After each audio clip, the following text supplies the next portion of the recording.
ಈ ನೀರು ಕುಡಿಯೋದ್ರಿಂದ ನಮ್ಮ ದೇಹದಲ್ಲಿ ನಾವು ಯಾವ ಬದಲಾವಣೆಗಳನ್ನ ನೋಡಬಹುದು?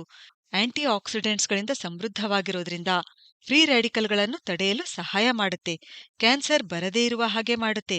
ಕ್ಯಾನ್ಸರ್ ಇದ್ದವರಿಗೂ ಇದು ತುಂಬಾನೇ ಒಳ್ಳೆಯದು. ಆಂಟಿ ಇನ್ಫ್ಲಮೇಟರಿ ಗುಣ ಹೊಂದಿರೋದ್ರಿಂದ ಇದು ದೇಹದಲ್ಲಿರ್ತಕ್ಕಂಥ ಉರಿಯೂತ ಅಂದ್ರೆ ನೋವನ್ನು ಕಡಿಮೆ ಮಾಡುತ್ತೆ.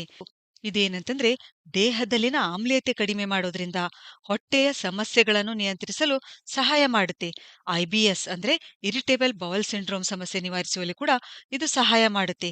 ಜೀರ್ಣಾಂಗ ವ್ಯೂಹದ ಆರೋಗ್ಯ ಸುಧಾರಿಸುತ್ತೆ. ಈ ನೀರು ಅಮೃತದ ಹಾಗೆ ಕೆಲಸ ಮಾಡಲು ಕಾರಣ ಇದರಲ್ಲಿ ಅಡಗಿರುವ ಖನಿಜಗಳು.